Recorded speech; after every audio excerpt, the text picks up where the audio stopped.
Hi everyone, I hope you're having a lovely afternoon. Today I wanted to talk to you about the three stages of the customer life cycle. And I do have some notes here, so you may see me looking down during the session. It's just so I can refer and make sure that I include everything in this section that I think is really important for you guys. So there's three key stages when we're talking about the marketing of any product, and those stages are: stage one is awareness. So someone is aware that a product or service exists. And then we have stage two, which is consideration. So consideration is when a customer is considering what their options are or whether they're going to purchase your product. And then the final stage, which is stage three, is decision making. There are some marketing schools of thought also put in the conversion process as a stage or as a final stage. But really at the point where a customer has decided and made that decision, straight away they're going to immediately convert to becoming from a prospect to actually become a customer. So I hope that makes sense. So awareness, consideration, and decision. It's really important to consider these life cycle stages when you are designing out your products and services, when you're designing your lead magnet, when you're designing your webinar, when you're designing your pages. It's super, super important to understand exactly what stage your client is at.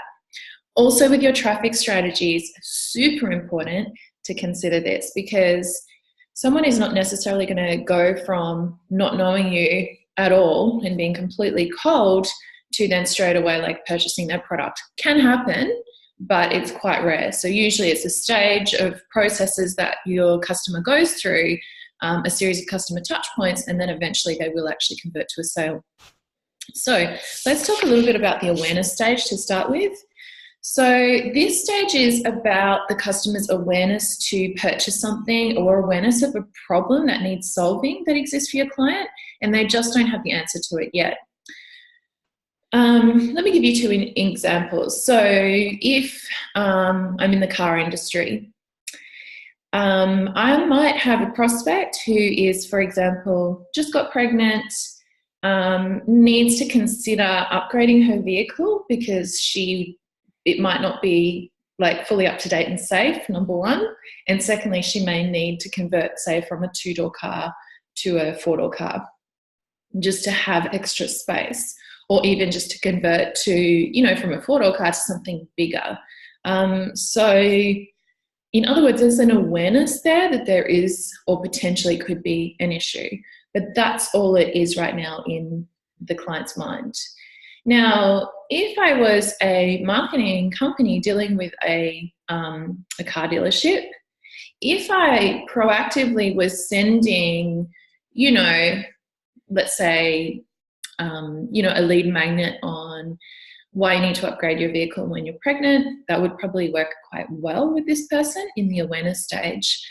But with this person, if I was just simply sending them over like a car, or here's our new car, or here's our new two-door car, that is not going to work with that client, right? So it's really important to know where they're at in the life cycle and to really focus on sub-segmentation. The second example I've got here is a health coach. So someone may be aware that they're suffering with their health. They might be aware that they're doing activities that aren't good for their health, that they are not exercising enough, or that they need to stop bad habits, but they don't know how to do that. And so, it's important that that person is kind of on the path of awareness, because if they, say for example, it's someone that is drinking every night and really just doesn't understand the consequences of that and doesn't really care, that is not going to be a great potential person. So they have to actually have an awareness before they're going to look to your product, which might be break unhealthy habits.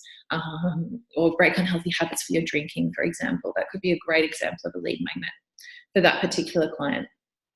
In this stage, you can also create or manufacture an awareness of people needing your product. So I think that is super important to be aware of. there's a lot of problems out there that people are like, oh, I'm in this problem, but I don't know what the solution is, or I don't even know if a solution exists for this, so I'm just going to keep beating my head against a brick wall. My product is a really great example of that. So I know a health coach, for example, that's educating the public on how green foods and green smoothies can help reduce asthmatic conditions with their children. That is a really great example of this. So there's a lot of parents out there that might have tried a lot of different things and obviously have their children on asthma drugs. And so this product comes in, or they see something around that with this product. They see a lead magnet on how to improve your child's asthma condition using green foods. And so they're going to be interested in that. Like, that's something that they're like, wow, I didn't even know that you could improve asthma using green foods. I'm going to want to find out more about that. So what I'm trying to say there is that's not something they were actively looking for. They weren't actively going, oh, I'm going to search on the internet on how green foods can help my child's asthma. It's something that's not even in their field of vision. They're just not even aware of it. And then this thing pops up and all of a sudden they're like, wow, that's a thing. I didn't know that was a thing. My product's like that because what I do is bring awareness to clients that what they need to work on is their online digital marketing strategies. But how that shows up for my clients is that they feel like they're not getting leads from social media. So in other words, it's a solution to a problem they have, but they have this awareness level of maybe not getting enough leads. That's kind of where their head's at is, oh, I just don't know if I'm getting enough leads from my social media. And there's a plethora of options out there for them. There's a whole host of different options. Like, they could go and pay a marketing agency to get them more leads. They could go and cold call. So there's a bunch of different things that they could do to actually solve their perceived problem. And then when I come in, I'm basically taking them from the awareness stage, slowly and gently leading them into the consideration stage where they can consider my product. And I do that through education. And that's how you can do it too. The key thing to remember when you're marketing to clients in this phase is that they have no intent to buy at this point. They are simply becoming aware for the need for something. So traffic strategies that can work during this stage for clients include content on social media, which talks about and shows your product. And it's going to depend a bit on the type of product you have. Like with e-commerce products or a fast-moving consumer good product, people don't put as much focus on awareness or even consideration decision. Like, they might be aware of it. Oh, I'm thirsty. I'm aware of my thirst and I'm going to go grab a drink, and just so happens that it's going to be the drink that's at eye level in the fridge because I'm not attaching a high level of decision making to that, if that makes sense. So for example, like a baby gift, I have a particular baby gift that I like to buy, and I'm aware of this gift because I saw videos about this. It's an ethical product, which I like to support. And so now that's my chosen and perceived, that's my sort of ideal gift.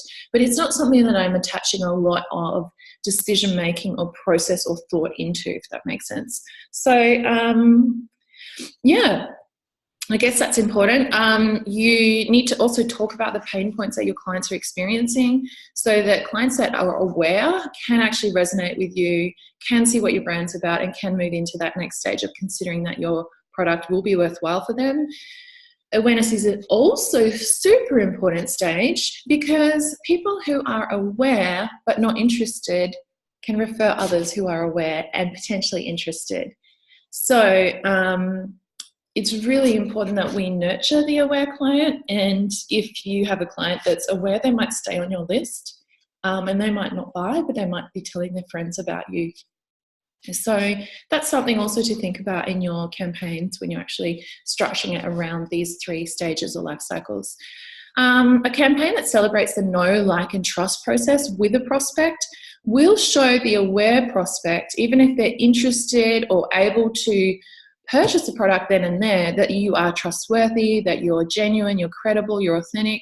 And that in itself may be enough for them to consider doing business with you either now or in the future, or when their budget or when their process or their time allows.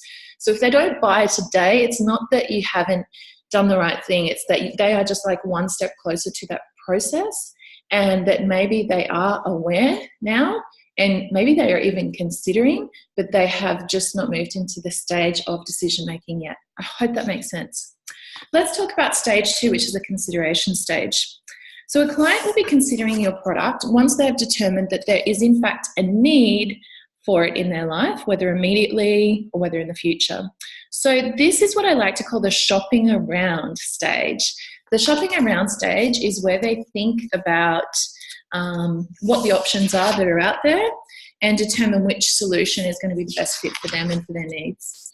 So let me give you some examples of that. In the car industry, a client in the car industry would actually at this point be Googling, searching ideal makes and models to suit their needs, thinking about which would benefit them. If they've got kids, they might want something a bit bigger, and that's going to, or something safer. They may even go into the car dealership at the consideration stage to go and try the different vehicles out, sit in the seats, how does it feel, how does it smell, all of that kind of thing. And if it was in something like the health industry, the client is now at a stage where they're like, okay, I really need to get healthy. I've put on 20 kilos. I need to actually get the weight off and start feeling better about myself and get into some good habits. And I'm willing now to look at paying someone to do this. So I'm actually going to go out and consider budget. What's my budget for this? Consider the options. Do I go down the path of the health shakes? Do I want a health coach? Do I want a diet or a personal trainer or an exercise plan? So there's a bunch of different options out there that the client's aware of. And it's basically your job to tell them and teach them that you are the only option. Like there is no other option. And that is the difficulty we have in marketing.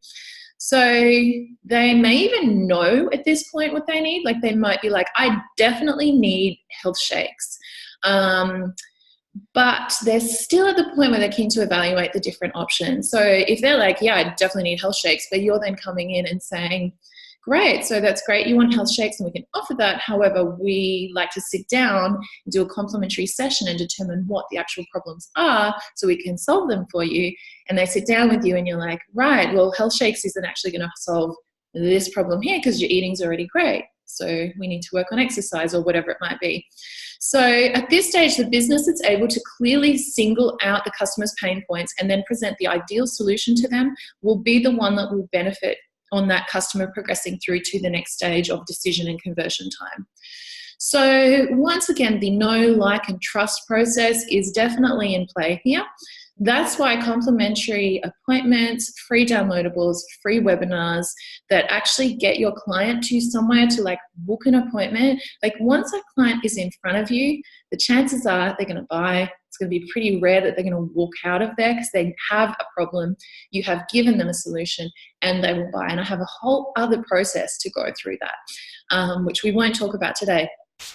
But these know-like process, this downloadable lead magnet, and then through to the webinar where you're doing a bit of a video and they're kind of getting to know you or know your key area of expertise, this is going to allow your clients to decide whether you are the one that they want to do business with. So at the consideration stage, we are one of many options that are out there that can solve their needs. That's how the customer's thinking of it. The final stage is stage 3, which is the decision or conversion stage. Same thing in my books. It is, so once the client has decided, then they become a client. Sorry, the prospect has decided, then they become a client and basically you get a sale. So in this stage, the client is no longer really shopping around, but they're definitely doing like those final little things off their checklist. So like if they were buying a car, they might be looking at the spec sheet, like checking out like the bits and pieces, the details on the engine. If they're purchasing software, they might be going through and going, okay, can this software really do what I need it to do? And like tick all the little boxes, the things I need, or do I need to upgrade to a different version?